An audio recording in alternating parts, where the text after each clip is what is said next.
Bisa tidak kemudian orang yang tobat itu betul-betul taubatan nasuha? Bisa apa enggak? Yang kemudian kalau kita mencelakai dia dengan mata kita, maksudnya apa? Ono wong tobat terus mlebu masjid, kita celakai dia dengan pandangan sinis. Bisa jadi pandangan sinis kita itu menjadikan dia kembali pada kemaksiatannya. Mau tahu dalilnya? Begini. Hadirin sekalian yang dirahmati oleh Allah Subhanahu wa taala, di pagi hari ini tema yang kita ambil adalah penyesalan semu. Penyesalan semu. Apa itu penyesalan semu? Begini. Banyak di antara kita ini yang kemudian oleh Allah diuji dengan melakukan dosa. Dan dosa yang ia lakukan boleh jadi bukan dosa kecil. Bahkan sebagian di antara ulama itu mengatakan apa? Ini untuk hati-hati ya. Ini artinya bukan kemudian yang ilmiah, bukan, tapi untuk kita semakin hati-hati. Para ulama mengatakan apa? Tidak ada dosa kecil. Semua dosa itu apa? Besar.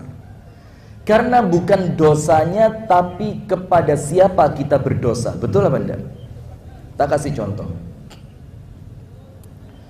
Anda mukul kepalanya orang yang tidak dikenal, Anda pukul dari belakang, powak, dan mohon maaf ya, ternyata orang itu orang yang tidak dianggap penting.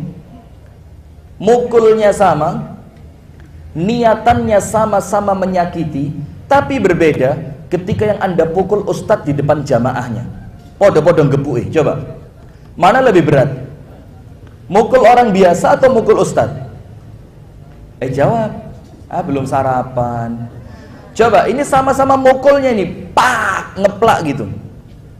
Tapi yang pertama yang dikeplak orang di pinggir jalan yang nggak ada yang kenal. Atau bahkan mungkin orang yang ya nggak jelas gitu, dikeplak, pak gitu. Dalam keadaan yang lain, Anda sama-sama mukulnya, tapi yang Anda pukul seorang ustadz di atas pengajian di depan jamaahnya. Mukulnya sama, mana yang lebih berat hukumannya? Padahal sama-sama apa? Mukul. Nah, itulah kemudian sebagian analogi yang dibuat oleh para ulama yang mereka mengatakan tidak ada dosa kecil itu. Karena bukan masalah besar atau kecilnya dosa, tapi kepada siapa kita berbuat dosa.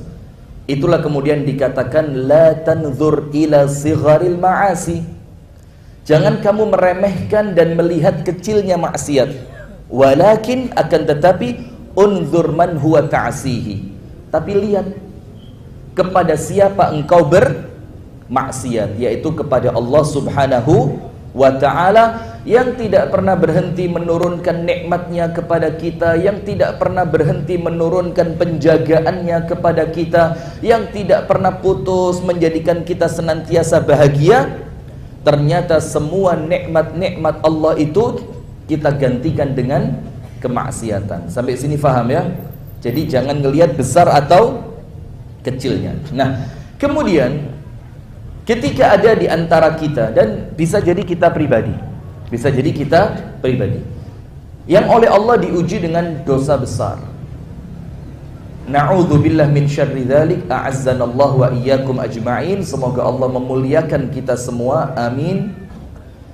Diuji dengan perzinaan, diuji dengan minuman keras, diuji dengan perjudian, bahkan dengan rentetan dosa besar yang lain. Kemudian di suatu saat Allah ilhamkan ke dalam perasaan kok jenuh ya. Jadi perasaannya itu merasa kok hidup gini-gini terus ya. Apa yang terjadi? Akhirnya mulai dia buka-buka YouTube, buka kitab-kitab yang dia punya. Dia mulai deketin teman-teman yang nampak luarnya orangnya baik. Akhirnya mulai muncul keinginan untuk bertaubat kepada Allah. Dan ingat loh ya, sinyal untuk tobat itu kalau nggak ditangkap dia akan lepas. Sinyal yang Allah kasih, untuk Anda bertobat, misalkan ketemu teman lama yang sekarang teman lamanya jadi orang soleh, itu sinyal untuk tobat. Atau mungkin kemudian yang sering kita baca di Facebook, tidak sengaja buka Facebook segala macam, tiba-tiba nyantol ke akun dakwah, ada tulisan-tulisan dakwah, itu sinyal untuk tobat. Kalau nggak segera ditangkap, dia akan lepas. Nah, maka dengan itu dia mulai muncul keinginan tobat, mulai, ya Allah kok pengen tobat ya, akhirnya tobat. Dia menyesal kepada Allah Subhanahu wa ta'ala. Apapun sebab dia bertobat, itu tidak jadi masalah. Yang penting intinya dia tobat. Nah, tapi kemudian setelah pertaubatan ini muncul, dia menjadi orang yang taat kepada Allah Subhanahu wa ta'ala. Dia menjadi orang yang senantiasa istiqomah, datang ke tempat-tempat yang baik. Dia senantiasa mendatangi teman-teman yang baik. Tidak putus sholat 5 waktu di masjid, tidak putus tangannya dari membaca Al-Quran, tidak putus matanya untuk senantiasa melihat kebaikan-kebaikan. Sampai di suatu titik Allah menguji dia. Apa ujian? Mudahkan dia menuju pintu kemaksiatan yang sebelumnya dia bertobat darinya. Coba, kisah seperti ini ada apa enggak? Tobat dari narkoba, lama sudah, setahun, 2 tahun, 3 tahun, 5 tahun, bahkan kepikiran narkoba. Di suatu hari ada temennya ngajak gratisan. Dalam keadaan tempat yang sangat aman, tidak ada orang lihat, segala kenikmatan pendukungnya ada. Dalam keadaan dia sudah sebelumnya apa? Tobat. Nah, disinilah ujian Allah itu muncul. Karena disebutkan oleh para ulama, ini tolong diperhatikan dengan baik. Ibu-ibu, yang kosong diisi dulu bu, jangan kesian panitia ngisi kursi terus di belakang ya. Jadi dicek di depannya yang ada kursi kosong diisi dulu. Karena ibu-ibu ini biasanya lungguh itu satu kursi kanan kiri harus kosong. Dia tidak mau di kanannya ada orang, kirinya rotok sumuk. Karena memang ya pengaruh fisik lah ya, memang itu difahami kok bu. Memang badan itu kalau sudah mulai melebar itu gampang ongkep gitu loh. Tapi ya tidak apa-apa lah daripada kedinginan dia. Jadi tolong yang di depannya masih kosong diisi. Itu kesian panitia bingung karena mau naruh kursi ketutupan mobil sudah. Nah, sudah ibu-ibu sekalian dan hadirin sekalian, bapak-bapak yang dirahmati oleh Allah. Nah, maka sekarang perhatikan, ada satu ucapan dari para ulama yang ini disarikan dari Al-Quran dan disarikan dari Al-Hadith. Dan ucapan itu berbunyi sebagai ujian untuk orang yang tobat, supaya ketika dia bertobat itu penyesalannya bukan penyesalan semu. Tahu penyesalan semu ya? Tobat sambel.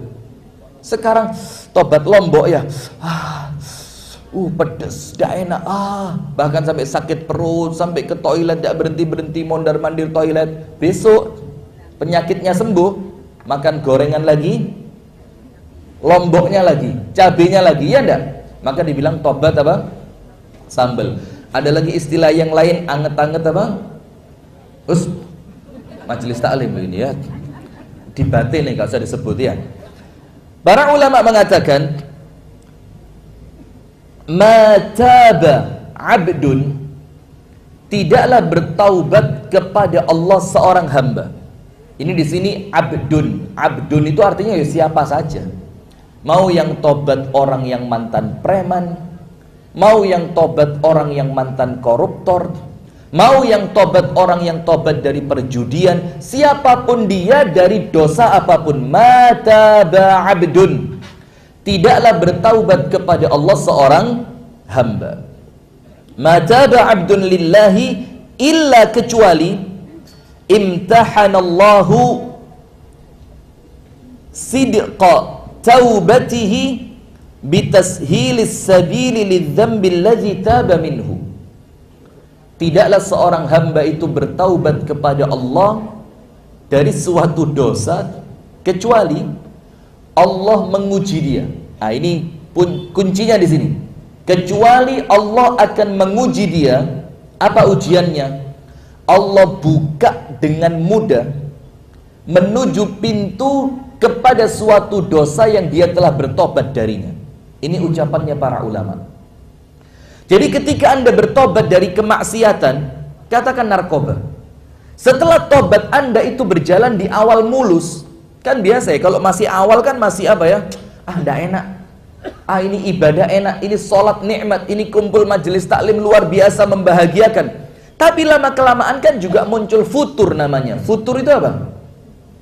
Futur itu kalau bahasa gampangnya kejenuhan gitu loh ya. Jenuh. Wong masjid iki gak seru. Mek ngene tok.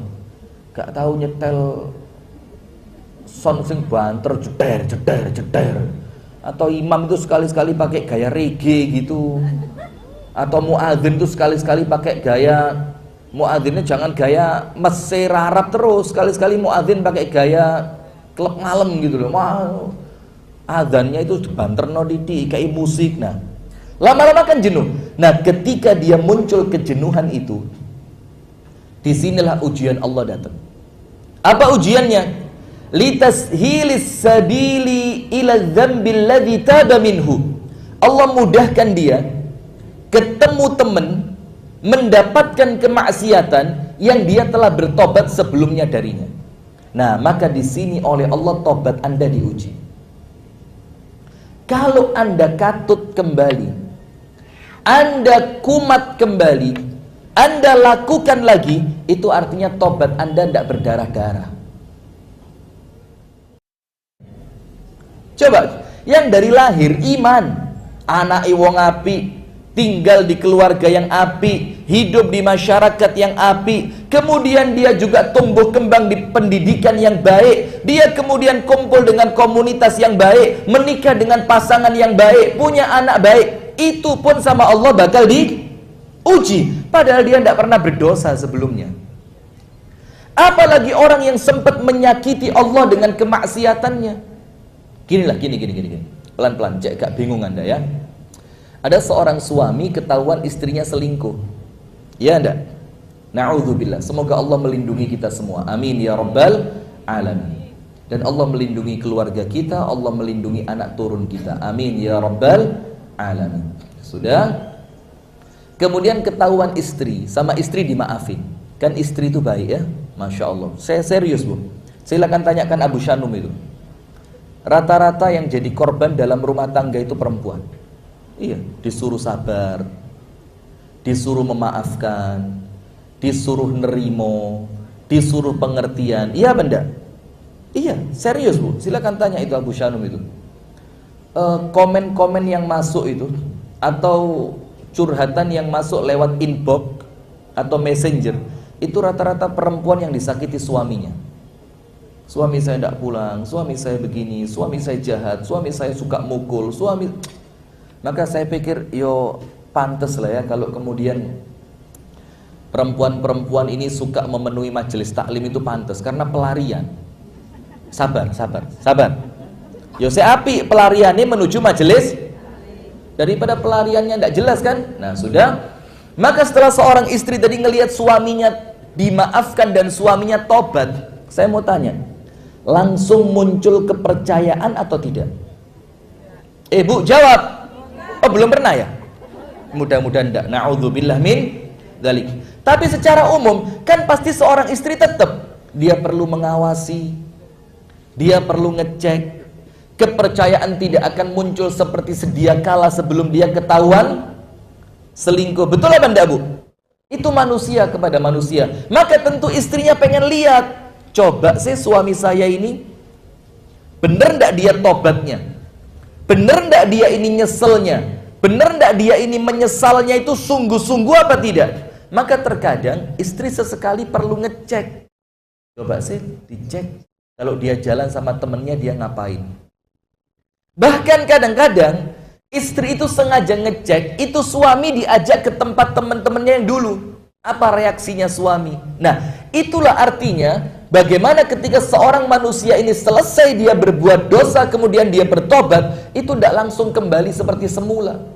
Maka dikatakan oleh ulama, ketika seorang hamba bertaubat kepada Allah, maka hati-hati. Ujian pertama tobat Anda, itu Allah ngetes Anda dihadapkan dengan kemaksiatan yang Anda telah bertobat sebelumnya, Anda tinggal atau Anda lakukan.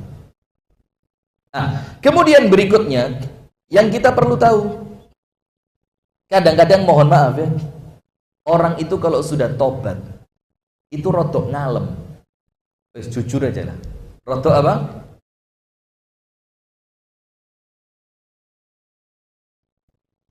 Tanpa kita mengecilkan saudara-saudara kita yang berjuang untuk benar-benar jadi mu'alaf gitu loh. Tapi yo ono ai yang kemudian ngalem. Oh, kalau saya tidak dibantu, saya mau murtad kembali. Lah, ini urusanku apa urusanmu?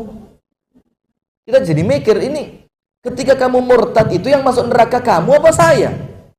Walaupun tetap kita harus tanggung jawab. Kita harus mengentaskan dia dari kekufurannya. Kita harus membantu dia dengan segala problematikanya. Kita harus dengan sukarela memberikan semua yang kita mampu untuk menjaga keimanannya dia. Tapi kan ya tidak mungkin kalau kita 24 jam suruh ngenakin dia terus. Lawang rumah tangga kita kadang-kadang juga perlu dirawat. Kerjaan kita kadang-kadang juga perlu diperhatikan. Kadang-kadang apa yang kita... Nah itu loh, jadi jangan kemudian setelah tobat itu ngalem. Ngalemnya bagaimana? Saya ini tobat ya akhi, tolong saya diperhatikan. Yang mau dikasih Alphard gitu loh. Lagi ini mulai cilik mukmin gak duwe Alphard kok. Iki ke tobat wingi sore njaluk Alphard atau wis ele-elean Velfire lah. Ngawur ele-elean, wapi iki.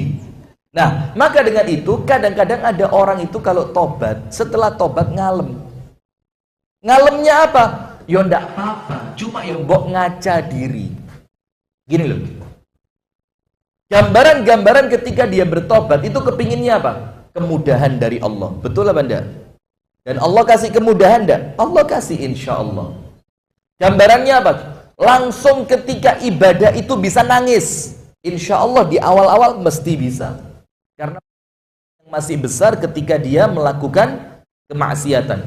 Habis tobat, langsung teman-temannya semua disuruh percaya sama dia. Langsung disuruh jadi bendahara masjid. Lu bendahara lu ini, sing megang apa?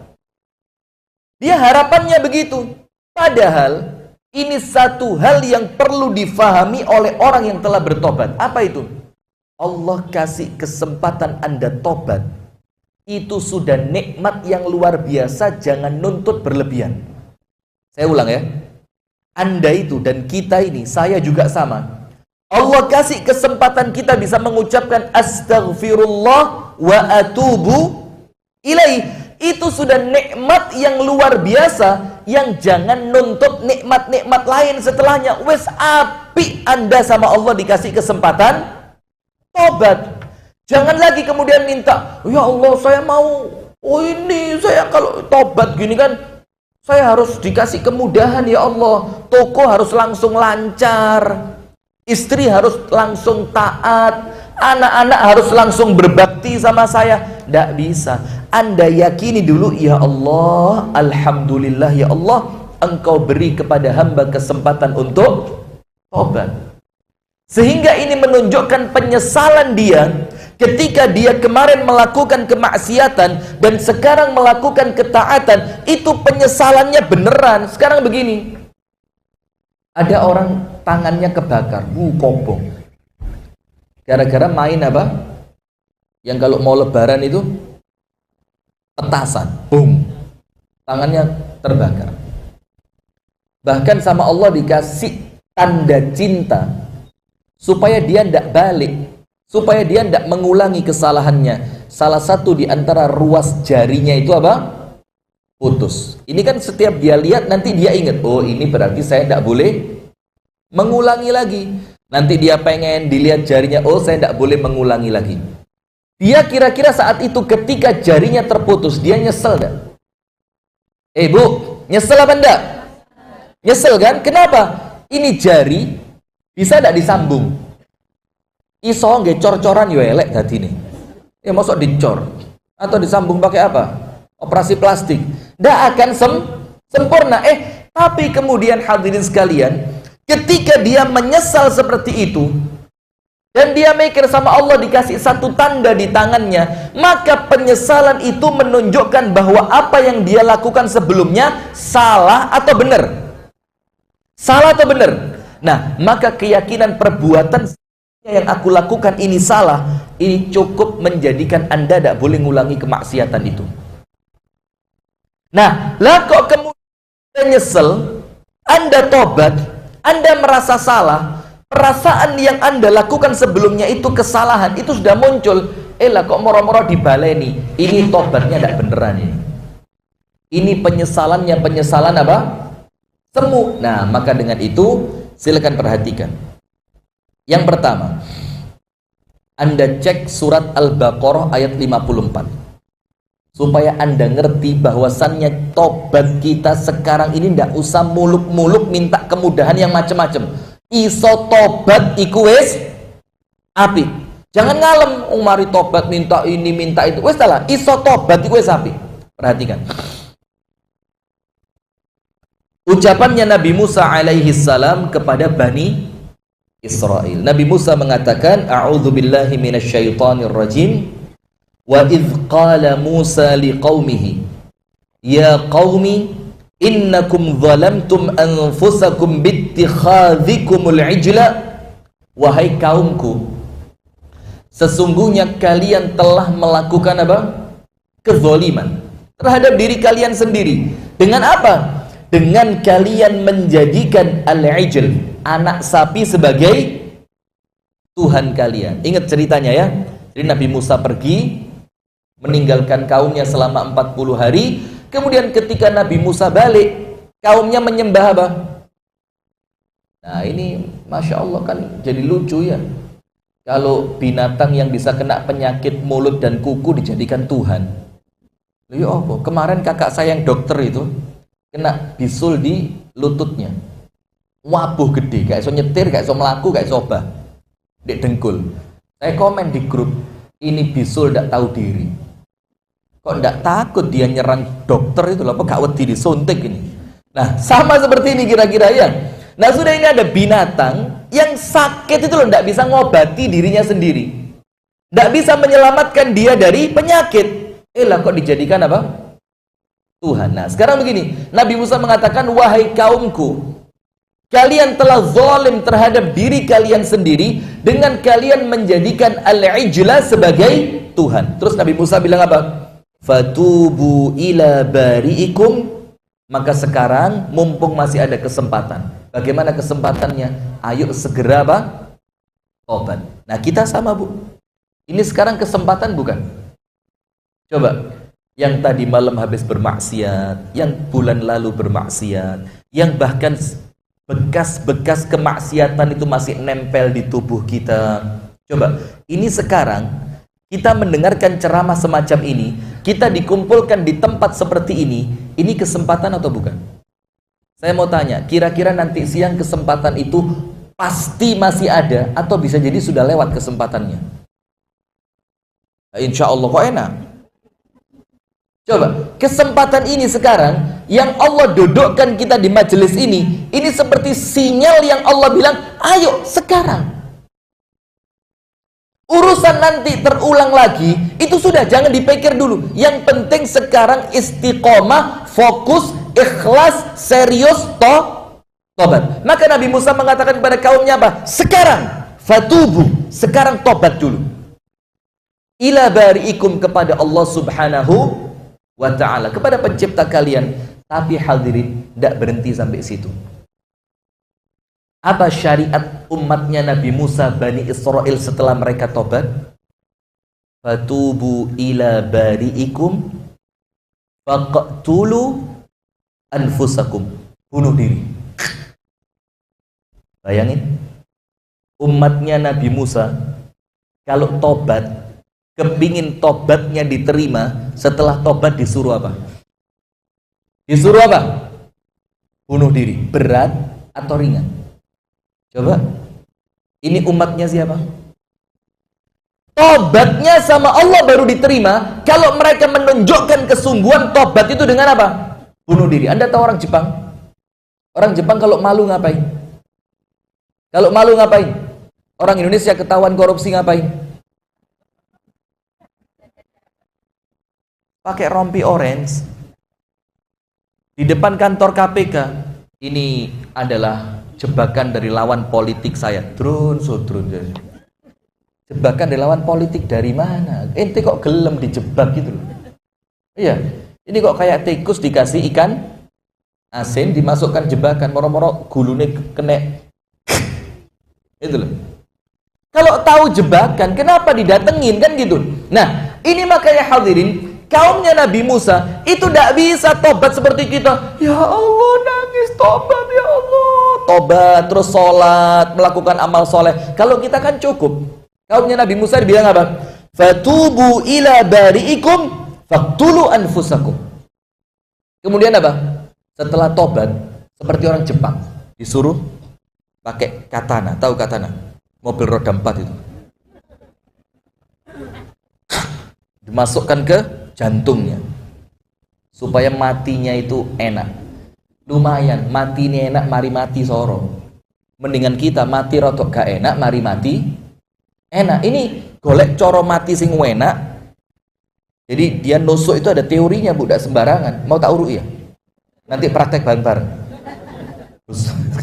Kayak sunat ya. Itu didorong ke atas gini. Dan nanti sampai di atas diputer dikit.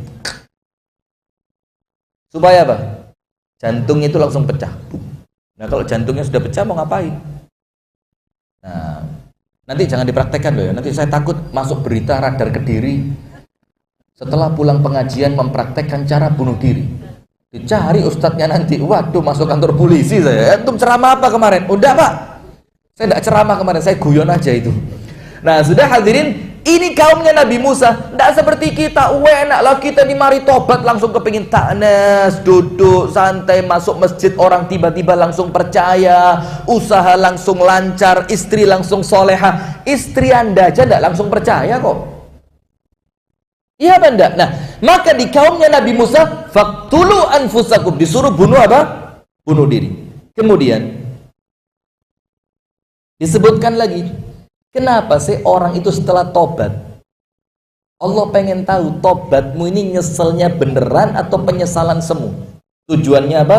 Disebutkan dalam yang pertama tadi surat Al-Baqarah ayat berapa? 54. Yang kita bersyukur kita itu tobat, kita itu nyesel, tidak seperti kaumnya Nabi Musa setelah tobat disuruh apa? Bunuh diri. Antum disuruh bunuh diri? Tidak, cuma disuruh amal soleh. Sekarang surat Ali Imran ayat 179. Surat Ali Imran ayat berapa? 179. A'udzu billahi minasyaitonir rajim. Ma kana Allah liyadhharal mu'minina 'ala ma antum 'alaihi. Allah itu tidak akan membiarkan orang beriman itu enak-enak terus. Dah. Orang beriman itu pasti diuji atau tidak? Ujian kadang-kadang datang dari siapa? Datang dari orang lain, dan tidak jarang datang dari keluarga kita sendiri. Ada seorang nabi diuji dengan istrinya, ada seorang nabi diuji dengan anaknya, ada seorang nabi diuji dengan kaumnya. Dan kita pun sama, bisa jadi ujian lewat susahnya ekonomi. Maka ya sing sabar. Kenapa? Dulu Anda terlalu nikmat ketika bermaksiat. Masa sekarang ketika tobat diuji sedikit ngalem? Ngerti? Dulu waktu maksiat coba, narkoba tiap malam. Gue mabok nih, bro, macem-macem lo tonjok bro. Dulu waktu mabuk, waktu maksiat nikmat tiap malam ganti perempuan. Na'udzubillah. Tiap malam ganti, bro, barang baru bro, keren. Iya baru di sini, lawas di sana. Iya enggak? Dulu nikmat luar biasa, mabuk, narkoba, jalan-jalan sama perempuan, karaoke nyanyi, linting daun. Enggak tahu. Nah kurang gaul Anda, dolanmu kurang adoh. Overdosis. Tahu enggak lagunya itu kan? Nah sudah nyanyi begitu, seneng-seneng. Sekarang setelah tobat, Dulu waktu seneng dia tidak mikir susah. Sekarang setelah tobat sama Allah diuji sedikit dengan susah. Susahnya apa? Orang tidak seberapa percaya dengan dia. Yo yang sabar. Usaha jatuh bangun. Yo yang sabar. Ini gantinya dulu waktu maksiat kamu terlalu nikmat. Loh, orang beriman kalau gak tahu nikmatnya sabar kok. Loh, mosok yang pasca maksiat, yang pasca berdosa besar, yang pasca dia melakukan kedurhakaan kepada Allah, tiba-tiba ngalem jalur di enak-enak. Coba dari mana ini? Maka Allah pengen lihat penyesalanmu itu benar atau semu. Nah, maka Allah katakan dalam Al-Quran, dalam surat Ali Imran 179, maka Allah liyadharal mu'minina ala ma antum alaih. Allah tidak akan biarkan orang-orang beriman itu enak-enakan terus. Berarti apa ya Allah? Terkadang ada yang sama Allah dikasih ujian, usahanya bangkrut, maka dia harus banyak-banyak tirakat. Allah uji dia mungkin dengan rumah tangga anaknya yang kemudian rumah tangganya kurang harmonis. Mungkin uji dia dengan gangguan dari tetangganya. Mungkin dia diuji, maaf loh ya, orang yang baru tobat itu kadang-kadang diuji dengan apa? Pandangan sinis orang lain kepadanya. Ya sudah, dinikmati saja. Kadang-kadang diuji dengan apa? Ketika dia masuk masjid, itu takmir langsung bisik-bisik. Kotak, simpen, kotak. Kotak amal, singgah, hati-hati. Segitu. Bahaya loh ini. Iki itu kok kono moro-moro kotak hilang loh. Jangan terulang 2 kali. Nah, itu ujian, jangan ngalem. Oh, poin aku tobat mlebu masjid diwasno sinis. Loh, yang sabar. Loh, kamu tobat kok ngalem. Loh, kamu tobat kok manja. Tobat harus apa? Harus kuat, harus tough. Merek mobil lagi, tough. Harus kuat gitu loh. Nah, sudah. Kemudian Allah bilang apa? Allah tidak akan biarkan kamu seperti itu terus. Tapi bagaimana? Hatta yamizal khabitha minat tayyib. Datangnya ujian dalam keadaan setelah kita bertobat, itu tujuannya apa? Untuk Allah ngayak itu apa? Ngayak itu apa? Nyaring. Untuk Allah nyaring. Allah pengen lihat mana orang-orang yang betul-betul jujur dengan tobatnya, mana orang yang benar-benar menyesal dengan kemaksiatannya, mana orang yang benar-benar kepingin jauh dari keburukannya, dan mana orang-orang yang tobatnya itu semu, mana orang-orang yang tobatnya itu cuma main-main, mana orang-orang yang penyesalannya itu penyesalan yang tidak sungguh-sungguh. Maka dengan itu sama Allah dikasih ujiannya apa? Kadang-kadang dilihat sinis sama orang lain, ya sudah. Kadang-kadang tidak dipercaya sama orang lain. Loh, ya sudah, kita harus tahu diri. Betul apa enggak? Nah, maka datangnya ujian setelah tobat itu kemungkinannya 2. Kemungkinannya berapa? 2. Nomor 1, tobatnya sama Allah diterima. Kemudian Allah ingin meningkatkan derajatnya dengan datangnya musibah. Jadi jangan curhat sama Ustadz, tapi kita balik nakal mana wis Ustadz ya.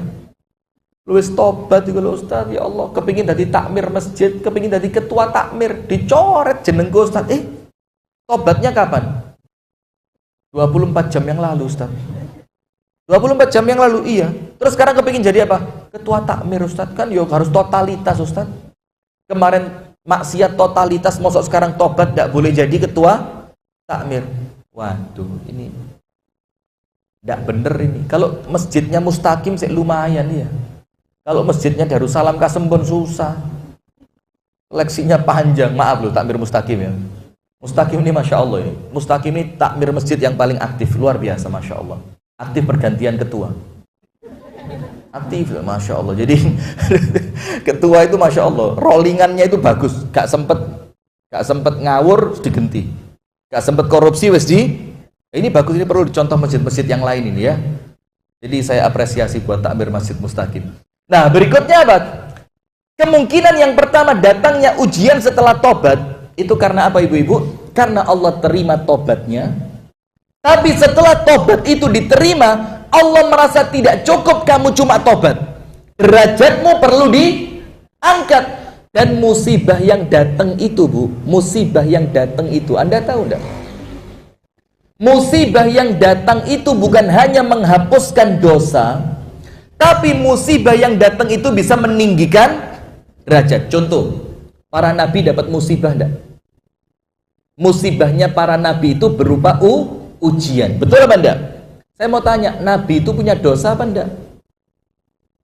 Ibu-ibu, nabi punya dosa apa enggak? Enggak punya dosa. Tapi kenapa justru yang paling tidak berdosa ujiannya yang paling berat? Sampai Rasulullah katakan, inna asyaddan nasi bala'an al-anbiya.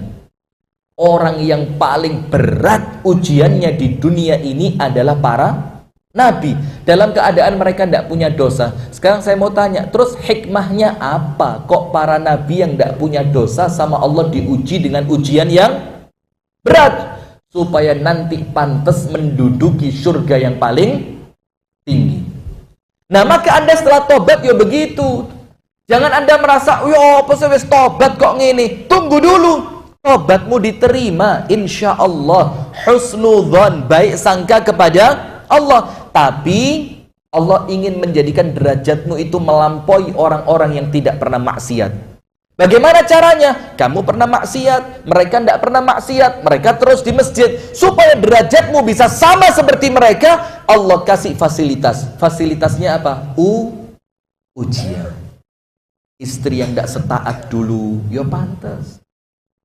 Anak-anak yang tidak terlalu respect dengan bapaknya gara-gara bapaknya pernah ketahuan jahat, ya pantas. Tidak usah kecil hati. Boleh jadi dengan ujian itu Allah Ta'ala akan menjadikan derajat antum bisa mengungguli orang-orang yang tidak pernah maksiat. Nah, maka kemungkinan pertama, datangnya ujian setelah tobat itu bukan karena tobatnya tidak diterima, tapi karena apa? Karena Allah ingin menjadikan derajat Anda setelah tobat semakin tinggi. Kemungkinan kedua, apa hadirin? Sekarang dicek. Anda sholat tahajud tiap malam. Pas kehidupan lagi enak, rumah tangga pas baik-baiknya, ekonomi pas lancar-lancarnya, fisik pas sehat-sehatnya, tahajud. Dibandingkan Anda sholat tahajud ketika rumah tangga lagi amburadul, anak besok bayar uang ujian, tidak ada uang, kemudian kesehatan di ujung tanduk. Kira-kira tahajudnya, keadaan yang pertama yang enak sama keadaan kedua yang penuh ujian, lebih khusyuk yang mana? Lebih khusyuk yang mana? Saya mau tanya sekarang, Allah itu kepingin Anda ibadahnya khusyuk atau main-main? Jawab dulu, pelan-pelan. Sing yakin loh, yang yakin. Saya ulang. Sholat tahajud, pas keadaan semuanya nyaman, tidak ada ujian belas. Dibanding sholat tahajud, pas ujian penuh, kepinginnya banyak. Kira-kira tahajudnya lebih khusyuk yang mana? Yang kedua kan? Sekarang saya mau tanya, Allah pencipta kita, kepingin ibadah kita itu khusyuk atau main-main? Berarti kalau Anda tidak bisa khusyuk ketika dalam keadaan baik, Allah akan mencubit Anda, Allah akan memberikan rahmat kepada Anda, Allah akan menyayangi Anda, supaya Anda bisa mendapatkan khusyuk di dalam sholat. Itu rahmatnya Allah, cubitannya Allah, supaya Anda mendapatkan kekhusyuan sholat dengan musibah. Betul apa enggak? Nah, maka kemungkinannya dua ini. Karena ada orang-orang itu uripe enak, lalai. Ada apa enggak? Kuncinya apa? Wallahu ya'lamu wa antum la ta'lamun. Allah yang tahu sementara Anda tidak tahu. Maka disebutkan di dalam hadis qudsi, itu ketika Allah Ta'ala menjelaskan mengenai firman Allah Ta'ala dalam Al-Quran, walau basatallahu rizqa li'ibadihi labaghaw fil ardi walakin yunazzilu biqadarin ma yasha. Sekiranya semua orang sama Allah dibikin kaya raya, maka dia akan berbuat kerusakan di muka bumi. Dia akan angkuh dia. Kalau orang itu sama Allah terus dibikin kaya, enak terus. bahagia terus. Maka khawatirnya nanti jadi seperti raja siapa? Fir'aun. Bahkan Raja Fir'aun itu dikatakan jangankan sakit, bersin tidak pernah. Wahing itu loh tidak pernah, saking sehatnya. Akhirnya dia merasa sakit tidak pernah, miskin tidak pernah, diperintah orang. Nah maka kita ini kadang-kadang diperintah itu yo, cara Allah didik kita supaya kita ini ngerti saya bukan siapa-siapa. Diperintah orang tidak pernah Fir'aun ini. Takut sama orang juga tidak pernah. Bahkan dia yang ditakuti. Hasil akhirnya apa? Kayaknya saya ini Tuhan. Sampai terakhir dibiarin sama Allah, dibiarin sama Allah, dibiarin sama Allah. Terakhirnya sampai bukan merasa Tuhan, tapi apa? Aku ini Tuhan yang paling keren. Ana rabbukumul a'la. Nah, ada orang-orang yang seperti itu, Bu. Ketika hidupnya enak terus, sholatnya tidak pernah nangis, tidak pernah ingat sholat tahajud, tidak pernah ingat puasa Senin Kemis, tidak pernah ingat dia pernah dosa sama temennya sehingga dia pengen minta maaf. Maka sama Allah dikasih rahmat dengan musibah. Ketika dia kena musibah, istri pulang ke rumah orang tua. Atau na'udzubillah, anak-anak sama Allah diuji dengan ujian berat. Rumah yang sebelumnya kita banggakan, na'udzubillah min syarri dzalik, tiba-tiba dijabel bank. Entek sudah. Teman-teman yang dulu senantiasa ngumpul sama kita, tiba-tiba teman itu semuanya apa? Pergi. Saat itu mulai muncul perasaan, oh ternyata dunia tidak ramah kepada saya. Langsung muncul seperti Nabi Ayub alaihi salam. Apa Nabi Ayub mengatakan? Anni massaniyadh-dhurr wa anta arhamur rahimin. Ya Allah, kok terus ya ujian ini tidak berhenti? Teman jauh, istri pergi, anak-anak durhaka, rumah tidak punya. Aku mau lari kemana? Baru kemudian larinya kepada siapa? Allah. Nah, maka kemungkinan yang kedua itu boleh jadi kemungkinan yang pertama tobatnya diterima, tapi kemudian Allah ingin menambah derajat Anda dengan musibah. Atau kemungkinan yang kedua, Allah lihat bahwa kalau Anda tidak dikasih musibah, kalau Anda dienakin terus, Allah kesian kalau nanti Anda kembali melakukan maksiat. Maka sama Allah pintu-pintu untuk Anda melakukan kemaksiatan itu ditutup. Apa yang terjadi? Rezekinya disempitkan. Karena kalau rezekinya luas, khawatir balik. Rumah tangganya dibikin banyak masalah. Supaya apa? Supaya Anda tidak kepikiran maksiat, Anda hanya fokus memperbaiki rumah tangga. Nah, maka itulah hadirin, jangan sampai penyesalan kita ini penyesalan semu. Nah, tapi ada sisi yang kedua. Ingat, orang yang tobat itu tidak boleh selalu dipandang sinis. Ini sisi yang kedua ya. Sisi yang pertama, sing tobat ojo ngalem. Jangan apa? Ngalem. Kepingin langsung dicintai, kepingin langsung dipercaya, kepingin langsung mendapatkan kemudahan. Tunggu dulu, belum tentu. Tapi di sisi yang lain ingat, kita yang melihat orang tobat, jangan terlalu mengedepankan suudzon. Jangan seakan-akan tidak memberikan kesempatan kepada orang yang tobat. Memang benar kesalahannya besar, iya kita tahu. Memang benar kesalahan dia terulang, iya kami tahu kesalahannya dia terulang. Loh, memang benar yang disakiti orang banyak, iya kami tahu yang kamu sakiti itu orang banyak. Tapi begini, bisa tidak kemudian orang yang tobat itu betul-betul taubatan nasuha? Bisa apa enggak? Yang kemudian kalau kita mencelakai dia dengan mata kita, maksudnya apa? Ono wong tobat terus mlebu masjid, kita celakai dia dengan pandangan sinis. Bisa jadi pandangan sinis kita itu menjadikan dia kembali pada kemaksiatannya. Mau tahu dalilnya? Begini. Ada seorang laki-laki di zaman Rasulullah Sallallahu Alaihi Wasallam.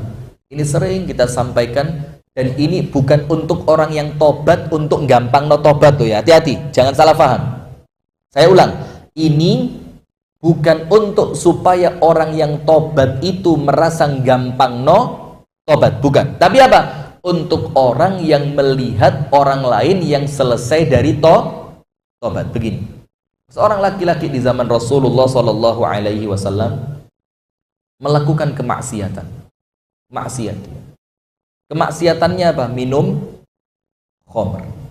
Dan Anda kan tidak tahu bagaimana beratnya dia meninggalkan khamr itu kan. Kita ini kan kadang-kadang taunya wes sing penting wes tobat. Anda tidak pernah tahu bagaimana kerja kerasnya dia meninggalkan maksiat itu. Anda tidak pernah tahu bagaimana beratnya jiwanya dia untuk menghindari kemaksiatan itu. Anda tidak tahu cemoohan dia dari teman-teman dia yang dulu bermaksiat bareng dia. Kita kan tidak tahu. Kita kan taunya pokoknya ente kudu tobat. Lek wis tobat kudu kita tidak tahu dia bagaimana digunjing sama temennya. Kita tidak tahu bagaimana dia diancam sama temennya. Kita tidak tahu hadirin, orang-orang yang berhenti dari narkoba itu, sel-sel sarafnya dia itu narik terus, ayo mana, kita tidak tahu. Nah, maka salah satunya apa? Orang yang meninggalkan minuman keras. Sudah. Di zaman Rasulullah ada seorang sahabat ketangkep, ceret. Ketangkepnya karena apa? Mabuk minuman keras. Ditangkep, ditunggu sampai sadar, kemudian apa? Dihukum cambuk, dipukulin. Setelah itu dia nyesel, dia tobat. Apa yang terjadi hadirin? Selang berapa waktu, kumat. Dia mabuk lagi.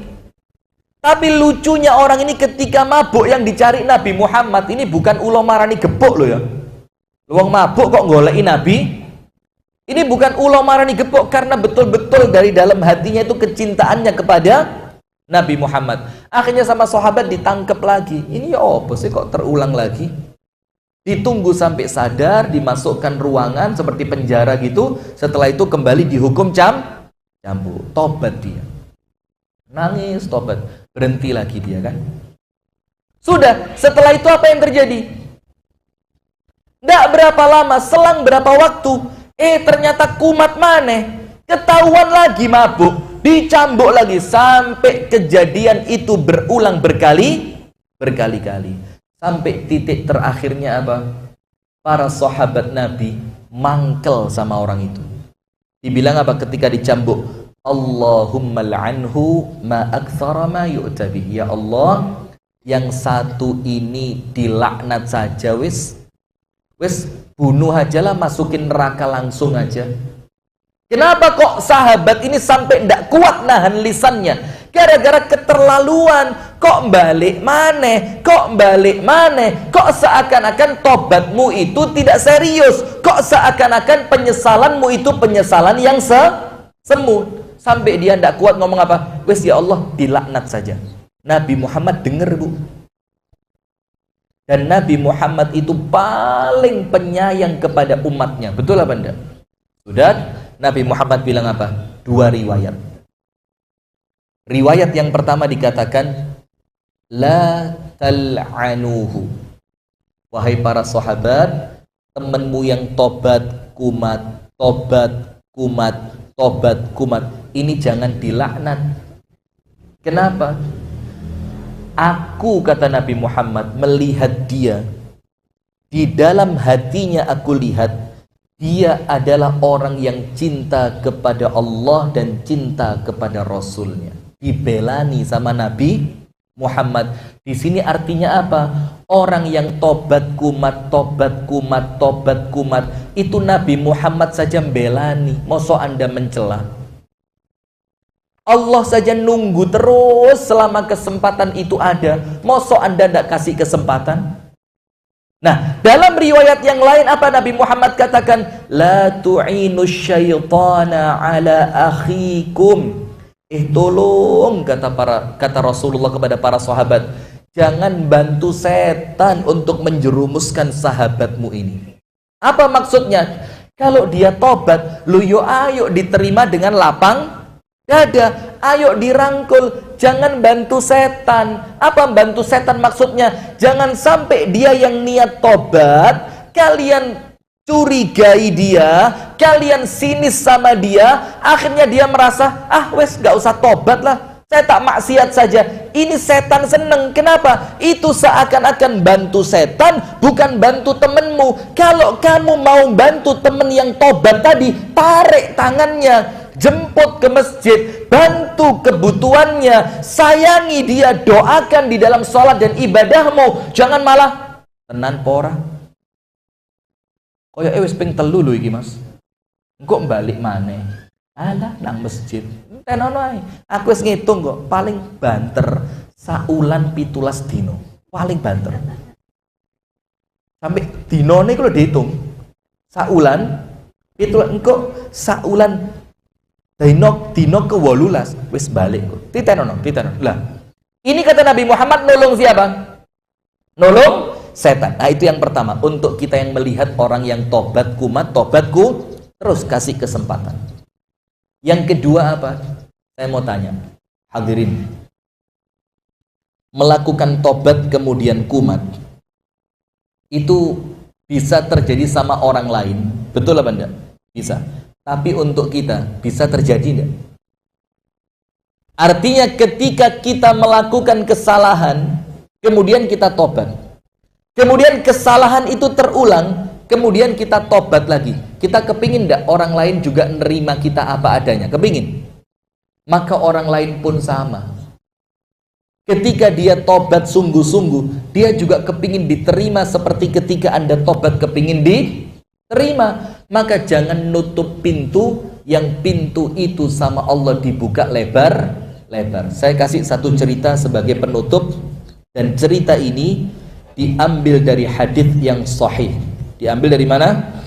Hadis yang sahih dan disahihkan atau dihasankan oleh Al-Imam Al-Albani, Al-Syeikh Al-Albani. Ceritanya begini. Ada 2 orang, Bu, Pak, sahabatan.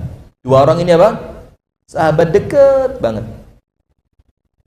Yang satu ahli masjid, yang satu ahli maksiat. Sahabat yang ahli masjid ini tidak pernah lupa mendatangi temennya yang ahli maksiat. Tidak pernah lupa, didatengin terus, diingetin, yuk tobat yuk, sudah waktunya kita datang kepada Allah. Eman kalau kamu terus-terusan tobat. Temennya ngamuk, temennya bilang apa? Khalini wa rabbi, kamu tidak usah ngurus saya ya, ini urusan saya dengan Allah, gak usah melok-melok. Coba temennya tapi tetap telaten, lain waktu didatengin lagi, ayo tobat yuk, mosok ndak bosen maksiat terus, umur juga tambah tua, siapa tahu sebentar lagi kita bakal mati, ayo tobat, ayo ibadah, masuk masjid. Temennya ngamuk lagi, khalini wa rabbi, ndak usah melok-melok, ini urusan saya dengan Allah. Lapo kon melok-melok, duit-duitku, maksiat sing tak gawe maksiat yo awakku, lapo kok kon melok-melok. Temennya pulang. Selang berapa lama didatengin lagi sama temennya, ayo tobat yuk, ayo tobat, ayo istighfar, ayo ibadah, siapa tahu umur kita tinggal sedikit.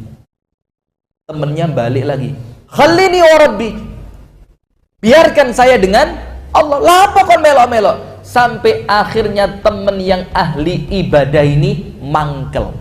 Sakjane dipikir-pikir yo pantes kan, wong diapi-api, ditekani, diilingno kok gak sadar-sadar, ditekani maneh, diilingno gak, terus sampai temennya marah, bilang apa? Wallahi, demi Allah, la yaghfirukallahu abadan, demi Allah, orang semodel kamu ini tidak akan diampuni sama Allah selamanya. Coba, dia bawa nama siapa? Allah. Wallahi, dibilang, ini hadisnya sahih, wallahi orang semacam kamu tidak akan diampuni Allah selamanya. Ketika omongan itu keluar, hadirin, apa yang terjadi? Allah tidak terima, langsung 2 orang ini diwafatkan bersamaan. Yang maksiat dan yang sedang dakwah tapi caranya salah tadi, mati bareng. Setelah mati dibangkitkan di hadapan Allah. Terus Allah tanya, man dzalladzi yata'ala 'alai bi an la aghfira ahadan min ummati? Siapa tadi yang barusan saja ngomong, sumpah pakai namaku bahwa aku tidak akan mengampuni seseorang? Siapa? Allah tanya. Terus yang ahli ibadah angkat tangan, saya ya Allah. Terus sama Allah ditanya, kok berani kamu bersumpah pakai namaku bahwa aku tidak akan mengampuni seseorang, padahal ampunan itu adalah milikku yang paling besar, kata Allah. Terus dia bilang, ya Allah, tak ingetin sekali, ngotot. Tak ingetin 2 kali, nyolot. Tak ingetin 3 kali, nyokot. Marah saya, ya Allah, saya ngajak baik-baik, dia dalam keadaan dosa besar, lah kok gak gelem dijak tobat. Maka saya bilang, ya sudah, kalau seperti ini Allah selamanya tidak akan mengampuni kamu, demi Allah. Allah bilang, enggak, kamu salah. Apa yang terjadi akhirnya? Sebelum ahli ibadah yang sombong tadi dimasukkan ke neraka, Allah bikin dia ngerti. Allah panggil malaikat, ayo malaikat kumpul dulu semua di sini. Lihat itu yang mati dalam keadaan maksiat tadi. Lihat itu dia, kata Allah. Apa yang terjadi?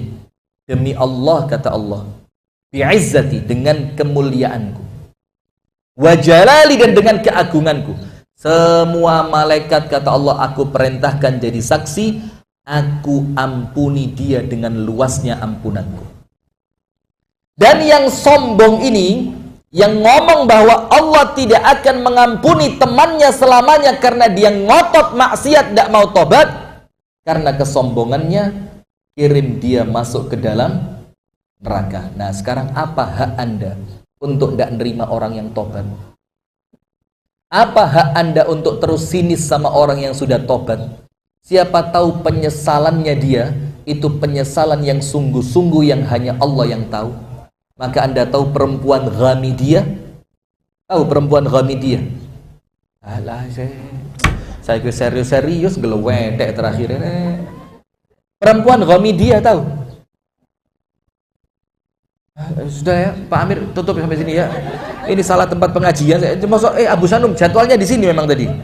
Kayak salah tempat ini. Sudah, perempuan Ghamidiyah ini, Bu. Insya Allah semuanya tahu ceritanya. Cuma mungkin kata-kata Ghamidiyahnya itu bikin Anda bingung. Sopo sih ini?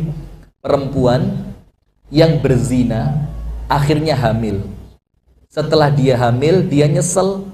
Dia datang sama Rasulullah, ngaku dan minta dihukum rajam. Dihukum rajam itu apa? Dilempar pakai batu sampai mati. Supaya apa? Supaya dosanya dia selesai di dunia dan di akhirat dia tidak punya tanggung jawab. Datang sama Rasulullah, ya Rasulullah, asabtu haddan fa'aqim alayya haddi. Ya Rasulullah, saya melakukan dosa, wes ya Rasul, saya ngaku, cepet-cepet aja saya dirajam. Rasulullah bilang apa? Duh, kamu dosa apa? Saya berzina. Apa buktinya, kata Rasulullah? Ini saya hamil. Dalam keadaan saya sudah pernah nikah, maka namanya zina muhson. Zina muhson itu orang yang zina dalam keadaan dia sudah punya pasangan. Rasulullah bilang, enggak, saya enggak mau. Terus apa? Tunggu dulu sampai kamu lahirkan anakmu. Anda tahu? Selama 9 bulan dia nunggu anaknya lahir. Tiap malam matanya sampai hampir buta, itu nangis tidak berhenti karena penyesalan di dalam hati yang panas membakar dirinya. Subhanallah, lihat. Setelah 9 bulan, dalam satu riwayat, saya cerita ini merinding. Dalam satu riwayat, Bu, dia datang ke hadapan Rasulullah dalam keadaan jalannya masih miring dan darahnya itu masih ngalir di kakinya. Digendong bayinya, dibilang apa? Ya Rasulullah, inni wada'tuhu. Ya Rasul, ini loh sudah lahir. Dulu kan kamu nyuruh saya nunggu sampai anak ini lahir. Saya sudah tidak kuat ya Rasul, nunggu sampai 9 bulan. Saya takut sama Allah, kata dia. Ini anaknya lahir, tolong saya dihukum. Rasulullah bilang apa? Irji, pulang. Saya tidak mau, kata Rasulullah. Apa? Susuin dulu sampai anakmu bisa makan roti. Nangis lagi ini perempuan tiap malam sambil dia nyusuin anaknya. Sambil dia ngelatih anaknya makan roti. Bukan diperlambat loh, Bu. Sambil dilatih anaknya makan roti, dibilang, ayo nak, cepet nak, ibu sudah tidak kuat, takut sama Allah. Kasih roti sampai detik terakhir itu anaknya bisa makan roti. Ketika dia lihat anaknya bisa makan roti, Bu, cepet-cepet dibawa ke hadapan Rasulullah. Ya Rasulullah, akalal khubs. Ini anak sudah bisa makan roti. Ini buktinya. Diambil roti, dimasukkan ke mulutnya, ternyata anaknya sudah mulai bisa apa? Ngunyah.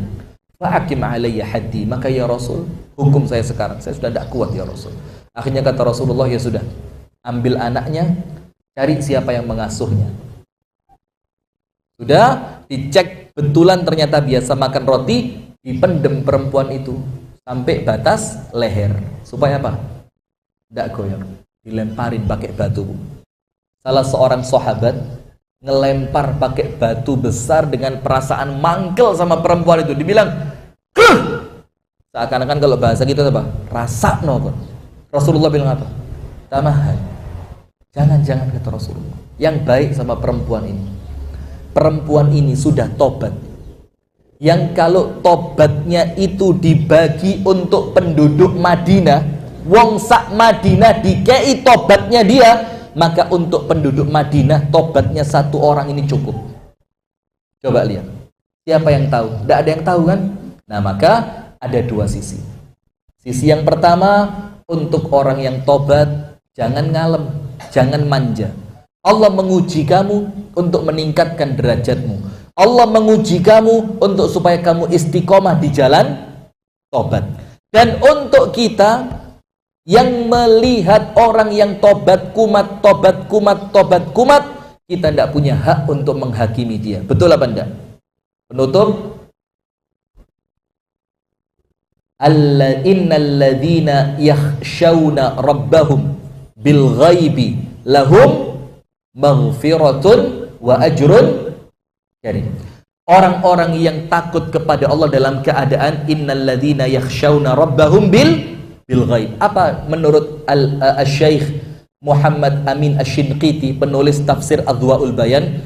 Orang yang takut kepada Allah bil ghaib. Bil ghaib itu apa? Setelah dia tobat, Allah buka pintu maksiat yang sama, tapi dia takut kepada Allah, dia tinggalkan pintu itu dalam keadaan mudah dia capai karena dia merasa, enggak ya Allah, saya sudah tobat ya Allah, padahal tidak ada yang lihat. Apa yang Allah kasih buat dia? Dua, maghfirah, langsung Allah ampuni dia, dan Allah masukkan dia ke dalam surga yang paling tinggi. Hadanallahu wa iyyakum ajma'in. Itu yang dapat kami sampaikan, semoga ada manfaatnya. Kurang lebihnya mohon maaf. Subhanakallahumma wa bihamdika asyhadu an la ilaha illa anta astaghfiruka wa atubu ilaik. Assalamualaikum warahmatullahi wabarakatuh.